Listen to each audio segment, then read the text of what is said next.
Hello everyone. Hello, welcome to Advay institute.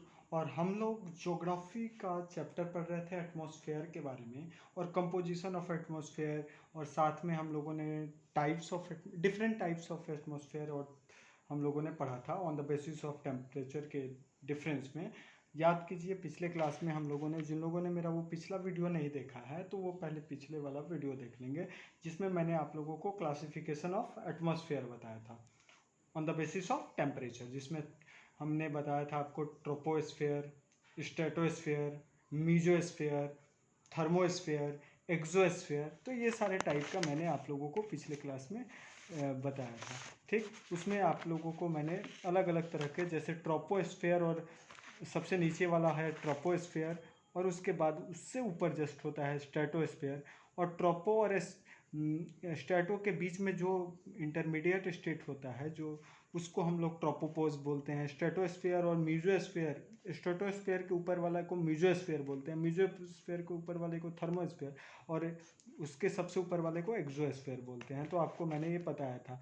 और ट्रोपो और strato के बीच वाले पॉइंट को ट्रोपोपोज, स्ट्रेटो और मीजो के स्ट्रेटोपोज, मीजो और थर्मो के बीच में मीजोपोज। इसी तरह से हम लोगों ने थर्मो और एक्सोस्फेयर्स के बीच में थर्मोपोज मैंने बताया था। अब नेक्स्ट हम लोगों को आगे की तरफ बढ़ना है, चीज़ों को एकदम डिटेल में स्टार्ट करते हैं चीज़ों को। सबसे पहला जो लेयर है, सबसे पहला जो टाइप है, उसको हम लोग बोलते हैं थर्मोस्फेयर। तो शुरुआत करते हैं थर्मोस्फेयर की, और थर्मोस्फेयर में जानते हैं कि कौन सा चीज़ कैसे कैसे है थर्मोस्फेयर के बारे में। एक एक करके हम लोग थर्मोस्फेयर को डील करेंगे, तो बने रहिए। थर्मोस्फेयर क्या है, पहले इसको हम लोग समझते हैं। एक्चुअल में थर्मोस्फेयर है क्या, ध्यान से देखिएगा। देखो बच्चों, एक सेकेंड, मैं आप लोगों को पूरा डिटेल में, ज्योग्राफी को मैं पूरा डिटेल में कोशिश कर रहा हूँ आप लोगों को बताने का।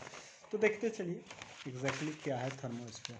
ठीक, मैं यहाँ पे आप लोगों को बता रहा हूँ। तो देखो, सबसे पहला लेयर था कौन सा, फर्स्ट लेयर आपको याद होगा ट्रोपोस्फेयर। ठीक है ना, ट्रोपोस्फेयर। अब ये ट्रोपोस्फेयर है क्या एक्चुअल मायने में? ट्रोपोस्फेयर, एक सेकेंड वेट कर लेते हैं हम लोग थोड़ा सा। ट्रोपोस्फेयर, ठीक। तो एक्चुअल मायने में ट्रोपोस्फेयर है क्या, उसको हम लोगों को देखना है। चलिए, तो ट्रोपोस्फेयर में याद रखिएगा कहाँ से कहाँ तक मैंने आप लोगों को बताया था, 0 to 10 किलोमीटर। एक्चुअल में 0 to 10 किलोमीटर होता है इसका। लेकिन 0 to 10 किलोमीटर मैंने जो बताया, एक्चुअल में 0 to 10 किलोमीटर कहाँ से कहाँ तक है? देखिए, इसमें दो चीज़ें हैं 0 to 10 किलोमीटर में। ठीक, ट्रोपोस्फेयर में 0 to 10 किलोमीटर जो मैंने आप लोगों को बताया, उसमें क्या है, चीज़ें आपके सामने दो तरह की हैं। क्या है, उसको हम लोग देखना है। 0 to 10 के लेयर में एक इक्वेटर पे, जब अगर हम लोग बात करें इक्वेटर पे, अर्थ के इक्वेटर पे, तो वहाँ पे ट्रोपोस्फेयर जनरली देखा जाता है 0 से 18 किलोमीटर तक। ठीक, अगर पोलर पे, पोल वाले रीजन पे यानी पोलर पे देखा जाए तो 0 to 7 किलोमीटर।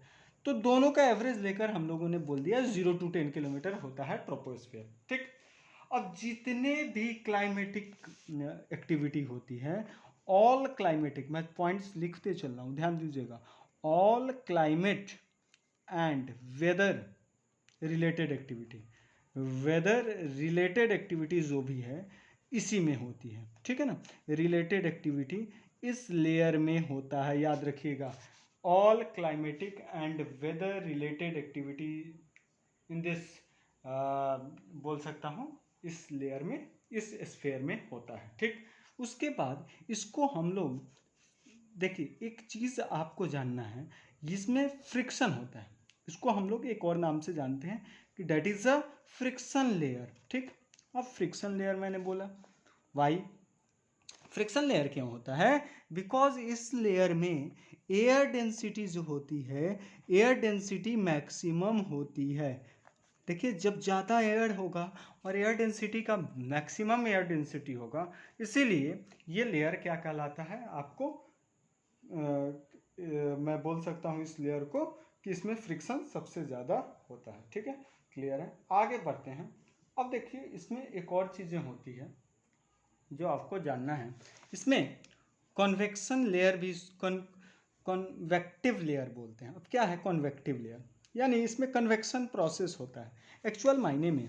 ये भी मैं अभी जस्ट बता रहा हूँ कन्वेक्शन लेयर क्या कहने का मतलब है।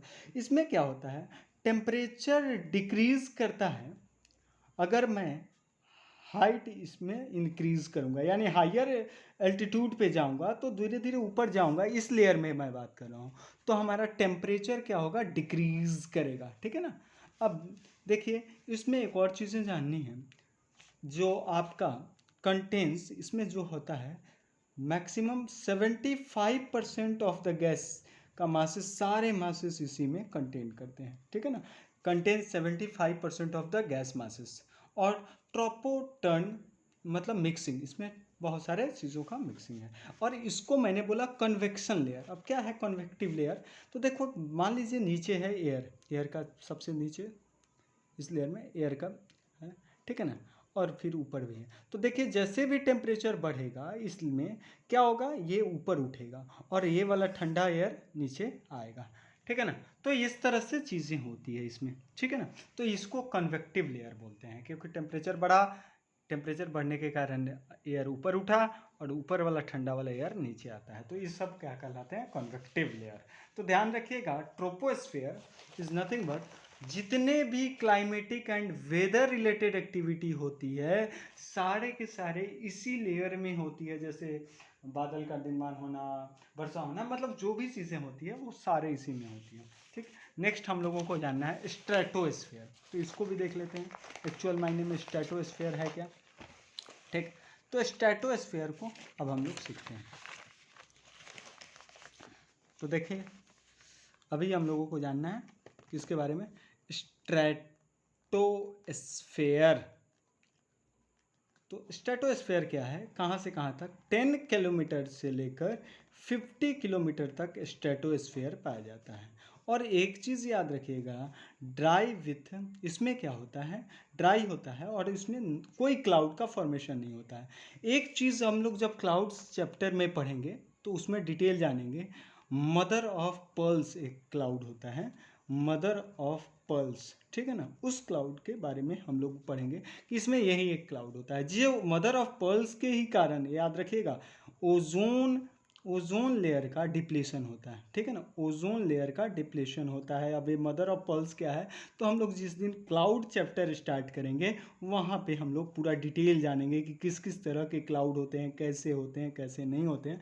यहाँ पे ओजोन लेयर का डिप्लीशन होता है। ड्राई विथ नो क्लाउड्स मैंने बताया, इसमें स्ट्रेटोस्फेयर की बात कर रहे हैं, स्ट्रेटो। अब देखिए आगे बढ़ते हैं, इसमें ही इसी लेयर में स्ट्रेटोस्फेयर में ही ओजोन जो लेयर होता है, ozone layer is present, stratosphere में ही ओजोन लेयर प्रेजेंट होता है। और देखिए उसमें फ्रिक्शन हो रहा था, इसमें कोई फ्रिक्शन नहीं होता है, नो फ्रिक्शन इज प्रेजेंट। ध्यान रखिएगा कोई फ्रिक्शन प्रेजेंट नहीं होता है, नो फ्रिक्शन प्रेजेंट। ठीक है ना, पॉइंट्स। उसके बाद इसमें कोई कन्वेक्शन भी नहीं होता है, यानी कह सकते हैं नॉन कन्वेक्टिव लेयर है ये किस तरह का लेयर है, नॉन कन्वेक्टिव लेयर। ठीक, और स्ट्रेटो मतलब होता है स्ट्रेटम लेयर। ठीक है ना, अब आगे देखते हैं मीजोस्फेयर। मीजो क्या होता है, ये तो हमने स्ट्रेटोस्फेयर की बातें कर ली। मीजोस्फेयर करता है लाइज एबव स्ट्रेटोस्फेयर। स्ट्रेटोपोज मैंने अभी आपको पहले बताया था, स्ट्रेटो से और मीजो के बीच वाला जो स्टेट होता है उसी को ना स्ट्रेटोपोज बोलते थे। तो स्ट्रेटोपोज के ऊपर होता है। ठीक, it extend from 50 to 80, approx क्या बोला जाता है कि ये 50 टू 80 किलोमीटर तक होता है। और इस केस में क्या होता है, एल्टीट्यूड जब बढ़ेगा यानी हाइट जब बढ़ेगा तो इसमें क्या होता है, टेम्परेचर डिक्रीज करता है। पॉइंट याद रखिएगा, एल्टीट्यूड इंक्रीजेज टेम्परेचर डिक्रीजेज। और यहाँ पे ध्यान रखिएगा, record minimum temperature of the atmosphere, सबसे ज़्यादा मिनिमम टेम्परेचर इसी एटमॉस्फेयर के इसी पार्ट में हम लोगों को देखने को मिलता है, मीजोस्फेयर में। एट 80 किलोमीटर जब सबसे ऊपर हम पहुँच जाते हैं, उस 80 किलोमीटर में टेम्परेचर जो है -100 डिग्री सेंटीग्रेड होता है। ठीक, एल्टीट्यूड इंक्रीजेज टेम्परेचर डिक्रीजेज।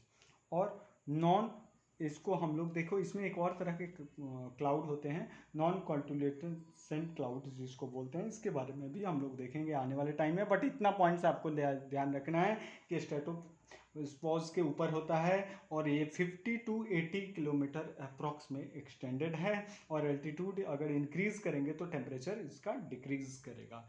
और ये सबसे कम टेम्परेचर इसमें ही देखा जाता है, रिकॉर्ड किया जाता है। अबाउट 80 किलोमीटर पे टेम्परेचर -100 डिग्री है। तो मेसोस्फीयर भी देख लिए। एक और देखते हैं, थर्मोस्फीयर। अब वो क्या है, थर्मोस्फीयर भी मैं आपको अभी बताता हूँ थर्मोस्फीयर एक्चुअल में है क्या।